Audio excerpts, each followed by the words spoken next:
Thank you for joining me for yet another unboxing video. And today we have more miniature madness. We're talking Doomed, Apocalyptic Horror Hunting, a war game by Chris McDowell, brought to you by Osprey Games. I picked this up at his StoreCon, and they're doing a half off sale, so I picked this up for 20 bucks. The Doomed, Apocalyptic Horror Hunting.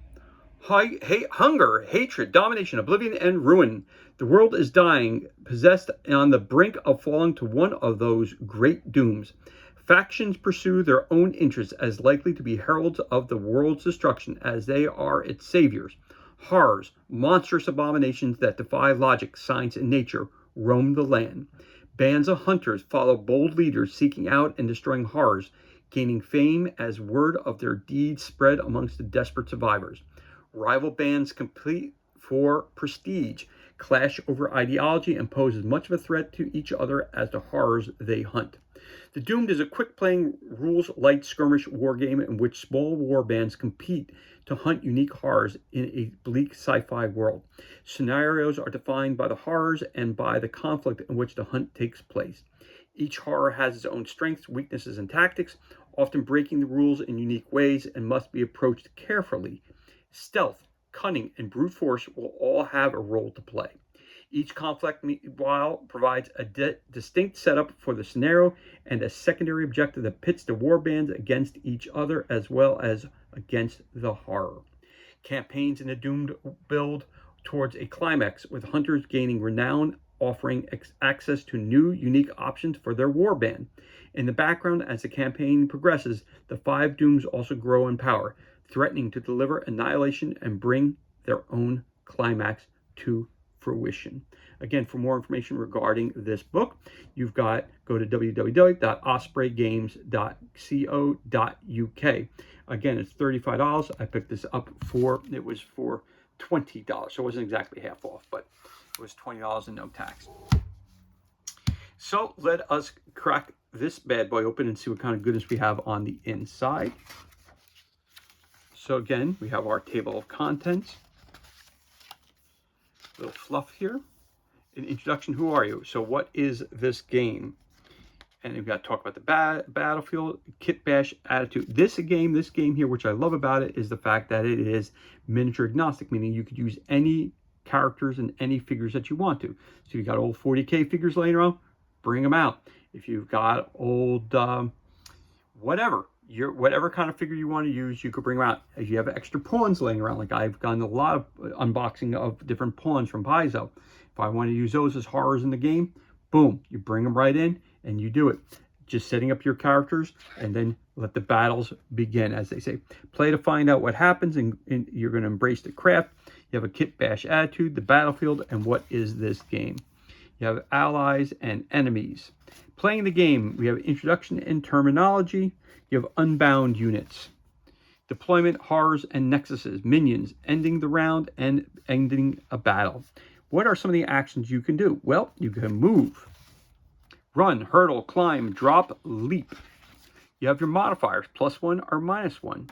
During a fight, you have damage, multiple weapons. You have attacks and actions. So R, it's a ranged attack and would be used for a melee attack. 3 equals how many attack dice you roll for the attack. 1 equals how many points of damage each hit causes. So right there gives you the rules right off the bat. You got shooting, you've got damage, you've got line of sight. Rolling on, you've got partial concealment. Of course, you've got shock table. So your guy gets hit. What can happen? Well, you roll a 2d6 or roll a 1d12, depending on what you got handy. You got slaughter. The unit is taken out in a messy way. Bleeding. Roll the unit's QL or be taken out, all the way down to savior. An ally in the unit has line of sight to make a free move. Vengeance. One ally gets a free attack against your attacker. So it looks like the lower you roll, the worse off it is for you, and the higher you roll, the better off it is. Crawl, last gasp, savior, vengeance. But up here, slaughter, bleeding, opportunity. Again, roll a 2 or 3, you're really in problems. Don't know what happens if you roll a 1. I'm assuming 1 and 2 may be the same. Well, if you're rolling you're rolling a 2d6, you can't roll 1. 2 is the lowest you can get. Again, if you're rolling a d12, 1 would be the lowest you can get. So roll the 2d6 as they're mentioning it to. Recover, down, or you use a 1 as an automatic failure. Example of play, additional rules. You got judgment calls and ending the turn. Then you got here gear actions. So when you really look at it, when it talks about example of play, you're talking about literally, like I said, it's a rules-light game, which is something I love, playing the game. So you're going from page 9 to page 17. So you're talking 8 pages of instructions for how to play the game. 8 pages. Then setting up your war bands and how to create your own faction. So you got renown, the weapons you're going to choose. You got your faction list. You got inherited courts, the cursed. You got leaders and followers. Again, it gives you inherited courts gear table, the rewards that they're going to get, and basically how to arm them up. Then you have the martyr retinues, the lost. Again, we're going to continue going through this. You got reborn covens. Got exile bands.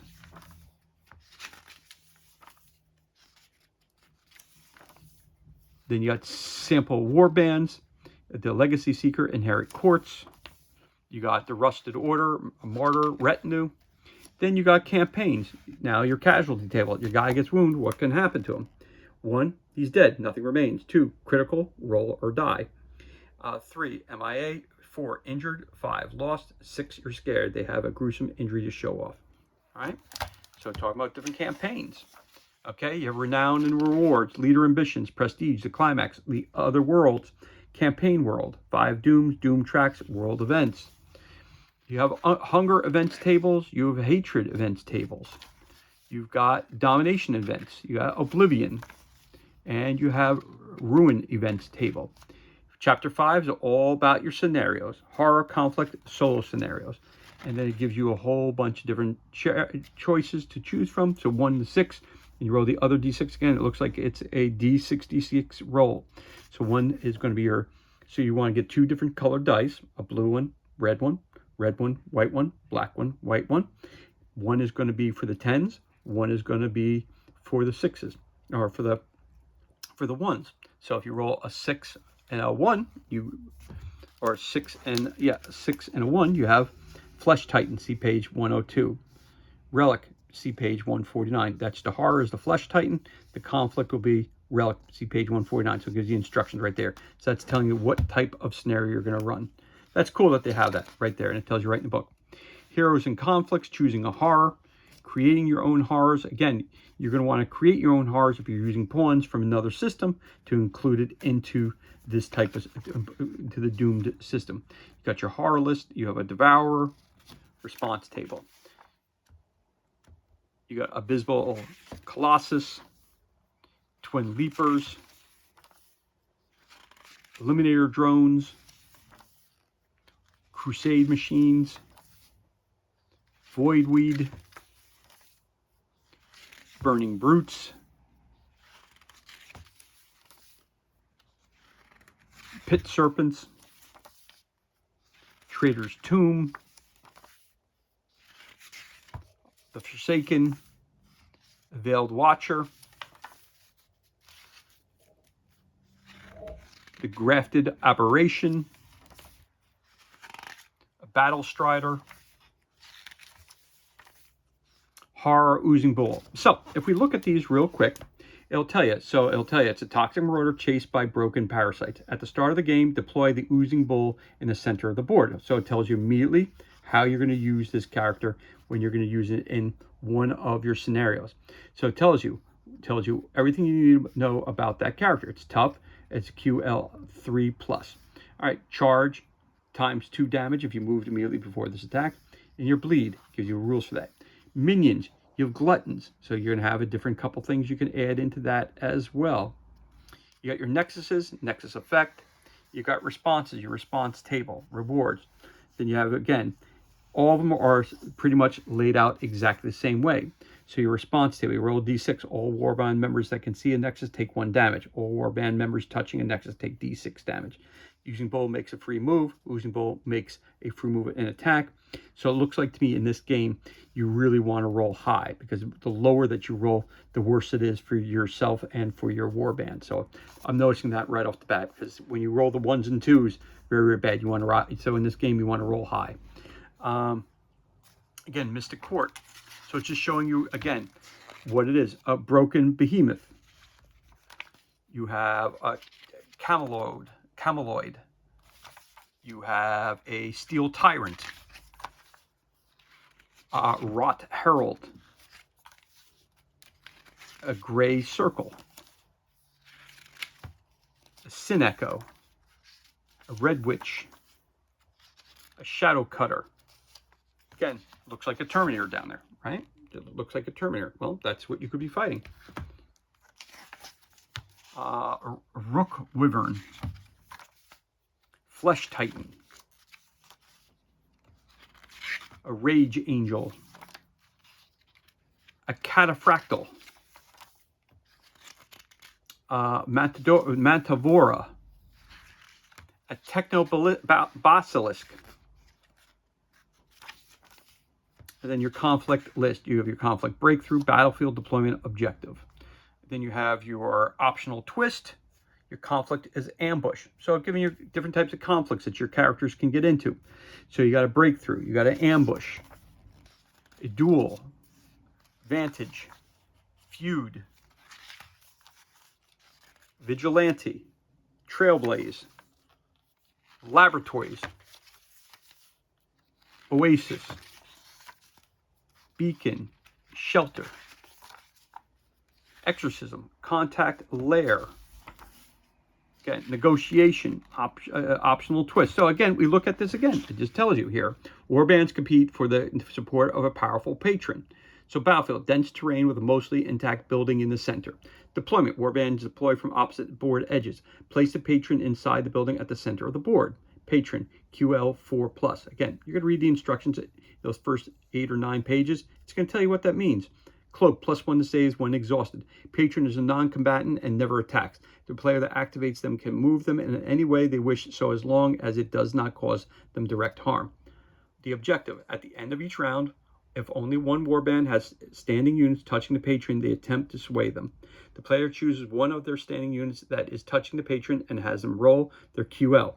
If they pass, the patron agrees to a deal. If they fail, nothing changes. Then over here it says, when the patron first agrees a deal, they are removed from the board at the end of the next round. If the patron is still alive when removed, the warband they most recently agreed a deal with wins. If either warband directly kills the patron, their opponent wins. If the patron is killed in any other way, neither player wins. So again, these are plot twists. Again, so you have a plot twist. You have a purge, vault, rift, terraform, prophecy. Then you also have examples of, here it says optional twist. Now when you come back here, again, they also give you some solo rules as well. If you want to play this game solo, you can. And it gives you, and some of them, they say you could play it solo. So you got prophecy, you got trap, you got nightmares, salvage, complex, drop site, generator, terminal, rescue, tunnels, gateway, extraction, relics, demolition, worshippers, pyre, mercenaries, submit. And then you have campaign climaxes. You have conquest. Let's read let's see what it says here. The climax is a special battle to end the campaign. It is a complete scenario, so normal horrors and conflicts are used alongside it. The scenario will specify what is required. The player that intended the climax chooses a specific climax scenario. Each warband receives additional resources for the climax. They take the scenario entry for the number of ambitions their leader has fulfilled, or a lower numbered entry if they wish.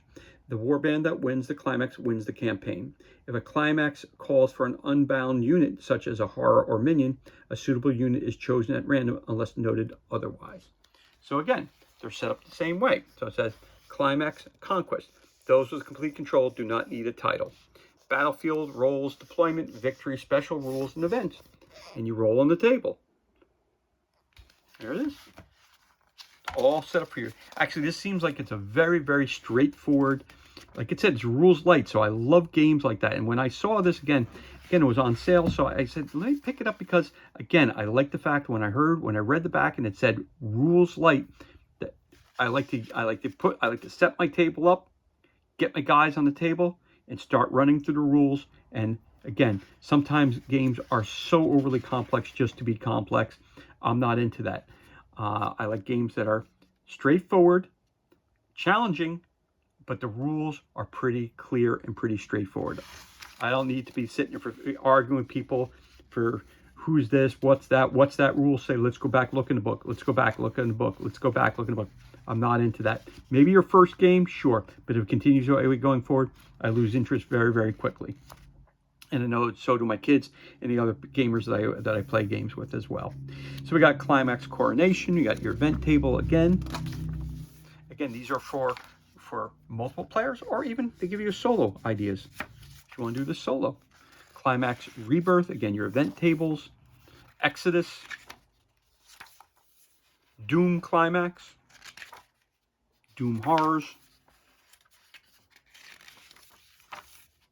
So as you're going through this book as well, you're seeing that it can be guys from the, and I'm noticing that also you can have modern science fiction, you can have guys who are from knights and fantasy. So it's both, it's either fantasy, it could be science fiction, it could be whatever genre you choose it to be. Again, it's model agnostic. You can use pawns, you can use figures, you can use a combination of pawns and figures, you can use tiles, you can use terrain, you could use what you want. So this looks like, again, going to be very, very interesting and very, very quick play. And that's what I love to do when I sit down.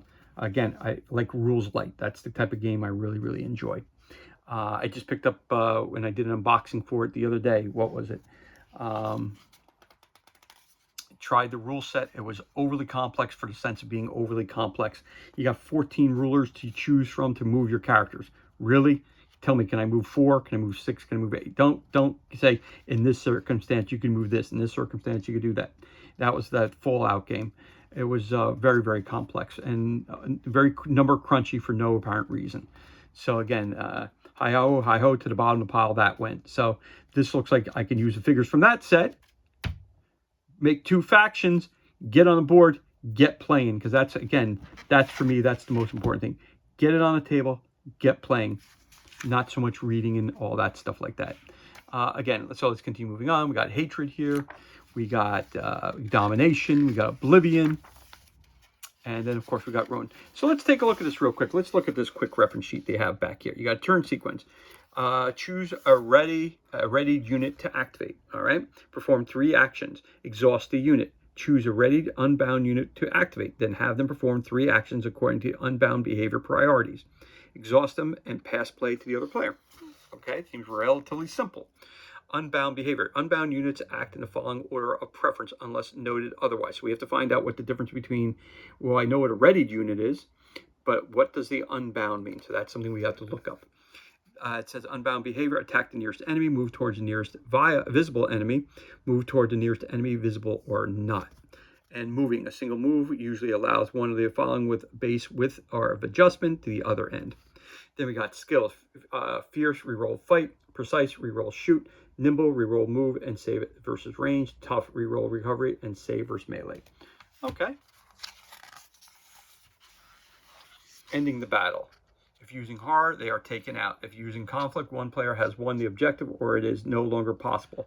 If using both a horror and conflict, both of the above must be met before the battle ends. Then we got our shock table again. You got your casualty table. So if you get wounded, this is what happens to you. I like that. I like that a lot. Again, it seems very rules light, which it said in the back of the book. I'm really digging this. I got to tell you, I think I'm going to do that with the Fallout characters. Pull those characters into one and try to play a game of Doom with those same models. So that's really, really cool. I think I'm really, really going to look forward to using this. And again, we're talking Doomed, the Doomed Apocalyptic Horror Hunting 28, or your decision, miniatures agnostic war game, brought to you by Osprey. Again, it's ospreygames.co.uk. Again, the cost of this was $35, but I picked it up for $20 at Historicon because it was a closeout for it. And there you have it. It's the Doom Apocalyptic Horror Hunting Core Rulebook, a war game by Chris McDowell, brought to you by Osprey Games. And as always, thank you so much for joining me for this unboxing video. It's truly appreciated. If you enjoyed the video, you can give us a thumbs up and leave a comment below. You can also hit that subscribe button. This way you're kept up to date as to any time we release new content at a page. As always, thank you so much for joining us. Be safe, be well, enjoy the rest of your day, and we'll catch you on the next unboxing video.